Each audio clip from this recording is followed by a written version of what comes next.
va lire dans le livre de Jean, chapitre 3, verset 16.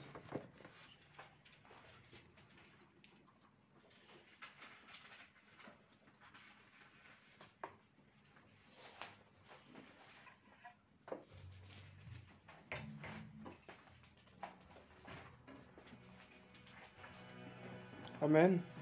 Jean, chapitre 3, verset 16 dit, je vais laisser un volontaire lire cette fois-ci. Amen. Pour que un plus grand nombre puisse participer. Amen. Jean, chapitre 3, verset 16. Jean chapitre 3, verset 16 dit, car Dieu a tant aimé le monde qu'il a donné son Fils unique, afin que quiconque croit en lui ne périsse pas, mais qu'il ait la vie éternelle. Continue juste au verset 17, s'il te plaît. Dieu, en effet, n'a pas envoyé son Fils dans le monde pour qu'il juge le monde, mais pour que le monde soit sauvé par lui. Amen. Gloire à Dieu, merci. Amen. Dieu a envoyé son Fils dans le monde, pas pour que le monde soit jugé par lui, mais pour que le monde soit sauvé par lui. Amen. Quand Jésus était sur terre, il n'était pas là pour condamner l'être humain. Quand il parle de jugement, il fait référence aussi au jugement dernier. Amen. Il n'était pas venu en fait pour condamner les gens, pour dire toi, tu as fait ça, c'est mort. Parce que Jésus, pendant son discours, il a jugé le comportement des gens. Amen. Donc, au final, de quel jugement on parle? Parce que Jésus, il s'est mis à dire aux gens, vous êtes, aux pharisiens, vous êtes des faux, vous êtes des tombeaux blanchis, race de vipères, vous ne voulez pas entrer au ciel, et vous ne voulez pas non plus, et vous empêchez aussi les autres d'y entrer. Donc, Jésus a passé son temps à réprimander aussi des personnes. Amen. Donc, est-ce que c'est de ce jugement-là qu'on parle? Non. Jésus n'était pas venu pour condamner les gens. C'est de ça dont il s'agit. Amen. Il n'était pas venu pour dire, bon, toi, comme tu as fait ça, bon, c'est fini pour toi, allez hop, va-t'en. La seule fois où il a parlé comme ça, c'était vis-à-vis d'une plante qu'il a maudit, un figuier qu'il a maudit. Parce que c'était la saison où ce figuier-là devait donner son fruit, et il n'a pas donné, donc il a maudit ce figuier-là. Amen. Mais ce matin, je voudrais rappeler, comme le Seigneur nous le fait souvent, c'est que quand tu es enfant de Dieu, tu dois savoir une chose. Et c'est tellement primordial qu'on s'en souvienne, c'est que Dieu veut notre bien. Amen. Pourquoi le Seigneur me permet de le dire, et je le comprends à l'instant où il me permet de vous le dire, c'est qu'en fait, parfois, on a des plans. Il y a des choses qu'on veut faire. Amen. Et parfois, on veut faire des choses et ça ne se réalise pas. On se dit, mais Seigneur, où est-ce que tu es? Seigneur, si seulement tu étais là. Seigneur, si seulement tu étais là. Ça ne serait pas arrivé. Seigneur, si tu étais là, je n'aurais pas perdu X ou Y. Seigneur, si tu étais là, je n'aurais pas perdu le travail. Seigneur, si tu étais là, j'aurais eu mon diplôme pour lequel j'ai tant travaillé. J'aurais eu le poste. J'aurais été muté parce que j'ai fait beaucoup d'exploits au travail par ta grâce. Comment se fait-il que je n'ai pas été muté, que je n'ai pas été promu, que je n'ai pas été augmenté? Comment se fait-il que je postule pour un travail et je n'en ai toujours pas? Comment se fait-il que je me sens toujours perdu? Comment se fait-il que je sois toujours derrière? Comment se fait-il que ceci? Et les questions se multiplient. Et les questions sont tellement nombreuses qu'on peut refaire le monde avec. Amen. Mais le Seigneur veut te rappeler avant tout ce matin qu'il veut ton bien. Amen. Il veut tellement ton bien, il veut tellement notre bien à tous qu'il est venu lui-même mourir pour nous. Amen. Il veut tellement notre bien qu'il a versé son propre sang pour venir mourir pour nous. Dieu veut notre bien. Il a dit à Adam et Ève dans le jardin d'Éden, ne touchez pas au fruit de l'arbre de la connaissance du bien et du mal. Amen. Car si vous en mangez, vous mourrez. Il les a avertis. Mais pourquoi l'a-t-il placé dans le jardin si c'était quelque chose qu'ils savaient qu'ils allaient toucher et que ça allait engendrer la chute de toute l'humanité?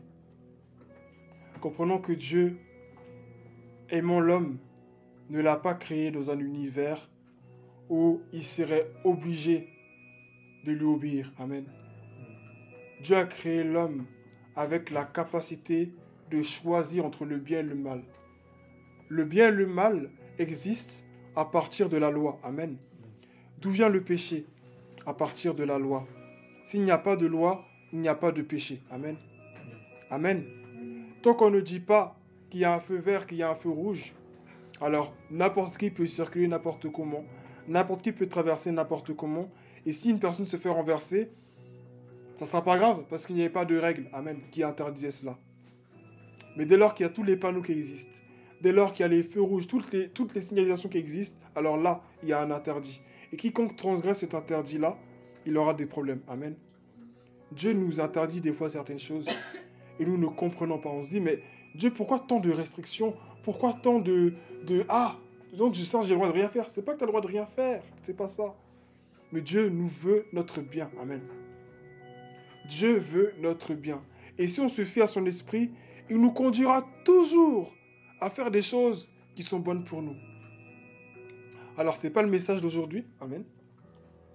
Mais par ce message de Sainte Seine, le Seigneur veut nous rappeler qu'il veut notre bien. Amen.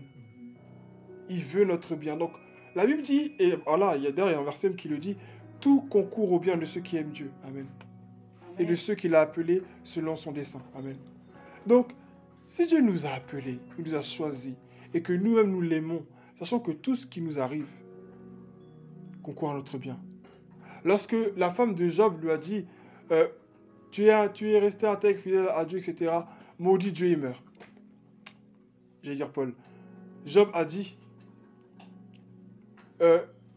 tu tiens le discours d'une femme insensée. Amen.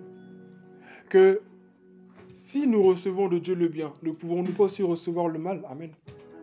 Quand on accepte Jésus, je le dis, c'est pas facile, c'est vrai, c'est dur à réaliser. Mais quand on accepte Jésus, en réalité, on prend tout. Amen. On prend tout. C'est comme les Américains ont l'habitude de dire, c'est comme un buffet. Tu prends tout ou tu prends rien du tout. Amen. C'est comme le mariage. Amen. C'est comme le mariage. Tu t'es engagé avec une personne, vous avez dit, vous vous êtes dit oui, une bonne fois pour toutes, et tu prends la personne avec tous les défauts, les qualités. C'est vrai, c'est les qualités qui t'ont attiré vers la personne. Tout comme avec Dieu aussi, c'est tout ce qui est bénédiction, la joie, le salut, la paix, cette liberté qu'il a donnée à notre âme, à notre esprit, c'est tout ça qui nous a attirés.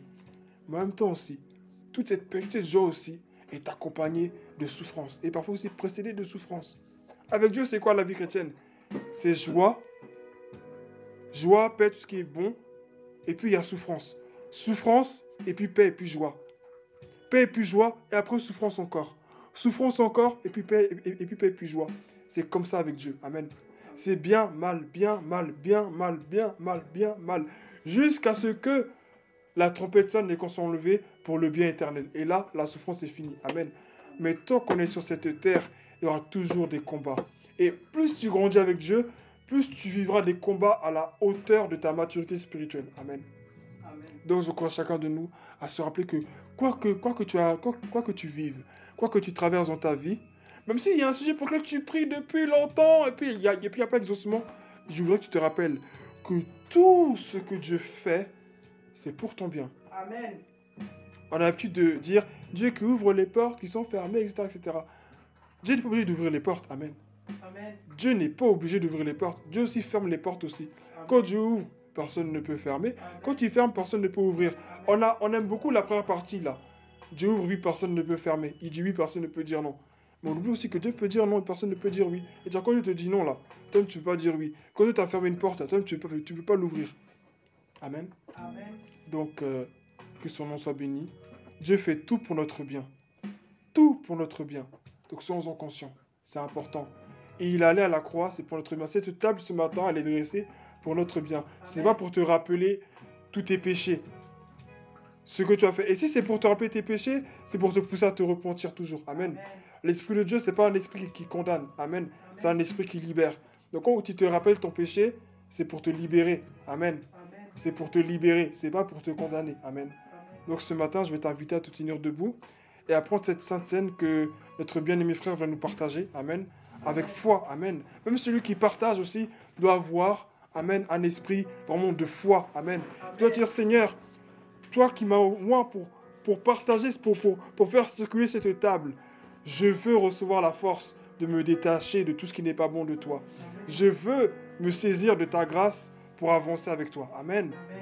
Saisissons-nous de cette grâce ce matin et avançons avec notre Dieu. Amen. Par cette table, il peut renouveler ton intimité avec lui. Par cette table, il peut renouveler ta force. Amen. Amen. Que son nom soit béni. Personne ne pouvait se sauver lui-même. Il a fallu que lui-même vienne pour que tout le monde soit sauvé.